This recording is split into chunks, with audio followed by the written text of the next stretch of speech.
काय मित्रांनो, एका शेतकऱ्यानं कमेंट केली. आता तो म्हणतो शेतकरी, मी तुम्हाला आधी वाचून दाखवतो ती कमेंट काय आहे. शेतकऱ्याला कर्जमाफी महत्वाची नाही असं ते म्हणतो. कोणी उठताना शेतकऱ्याची कर्जमाफी करा म्हणतोय. मी पण एक शेतकरी आहे, म्हणजे तो सांगतो की मी पण एक शेतकरी आहे. शेतकऱ्याला हमी भाव पाहिजे. शेतकऱ्याला ती सवय लागून चालली आहे की कर्ज घ्यायचं आणि भरायचं नाही.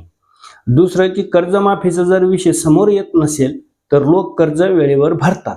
ठीक आहे, चला तो म्हणतो आता मी शेतकरी आहे, त्याने अशी कमेंट केलेली आहे. पण मला काय म्हणायचं मित्रांनो, का कर्जमाफीचा विषय हा समोर कोणी आणला आहे की नाही, हे तर त्याला माहित पाहिजे. आता ते जवळपास ते सरकारचा अंधभक्तच आहे, थोडक्यात लक्षात येतंय त्याच्या बोलण्यावरून. आता जर ते म्हणतो हमी भाव पाहिजे, आता दुसरी गोष्ट तो काय म्हणला की बा कर्जमाफीचा विषय जर समोर नाही आला तर शेतकरी कर्ज भरतोय. आता हा कर्जमाफीचा विषय कोणी समोर आणलाय, तर हे सगळ्याला आपल्याला माहिती आहे की विधानसभेच्या इलेक्शनच्या आधी जे आता सत्तेत सरकार आहे, ह्या सरकारनेच त्यावेळेस आश्वासन दिलं होतं की आम्ही शेतकऱ्याचा सातबाऱ्या कोरा कोरा कोरा करू. हे कोण बोललो होतं हे तुम्हाला सगळ्याला माहिती आहे. मग आता त्यावेळेस तिने विषय जर समोर आणला तर शेतकऱ्याला एक आशा लागली की बाबा आज नाही उद्या हे सरकार सत्तेत आलेलं आहे, ते जे आश्वासन दिलं तर तेच सत्तेत आलंय आणि मग ते निश्चितच आपली कर्जमाफी करील. मग त्याच्यामुळं शेतकऱ्यांना ते कर्ज मार्च एंडिंग पर्यंत खालीवर केलं नाही किंवा भरलं नाही, नवं जुनं केलं नाही. हा झाला एक विषय.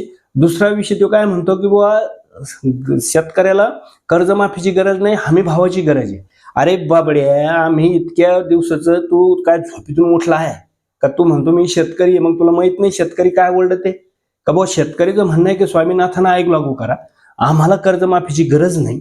आम्हाला जर स्वामीनाथन आयोग लागू केलं किंवा आमच्या मालाला योग्य भाव जर दिला तर आम्हाला कर्जमाफी नकोच ही तुमची, त्यांना आमचं काही होत नाही. अलग लक्षात. आणि हे पण सांगायचंय मला मित्रांनो, तो म्हणतो मी शेतकरी आहे, त्याला सांगतो ते शेतकऱ्याला का मला हे सांगायचं आहे की बाबा कर्जमाफी आजवरपर्यंत हमी भाव व्यवस्थित होत नाही, मालाला हमी भाव म्हणा किंवा स्वामीनाथन आयोग जोपर्यंत लागू होत नाही तोपर्यंत शेतकरी हा कर्जमाफी मागणार म्हणजे मागणार, कारण त्याला परवडतच नाही, है की नाही. कोणत्याही मालाला तुमचे योग्य भाव नाही. आणि जोपर्यंत सरकार स्वामीनाथन आयोग लागू करीत नाही तोपर्यंत प्रत्येक वेळेस शेतकरी कर्जमाफी मागणार, हे लक्षात घ्या. हे कोणी विसरू नका, है का नाही. जरा तो शेतकरी असला तरी बी त्यांना लक्षात घ्यायचं की जोपर्यंत स्वामीनाथन आयोग लागू होत नाही, आणि तुला जर एवढाच पुळका येतो ना तर सरकारला सांग ना स्वामीनाथन आयोग लागू करायचं, है का नाही. उगाच काही कमेंट करायच्या घरातून आणि बसायचं घरात, है की नाही. चला मित्रांनो, व्हिडिओ आवडला तर व्हिडिओला सबस्क्राईब करा, लाईक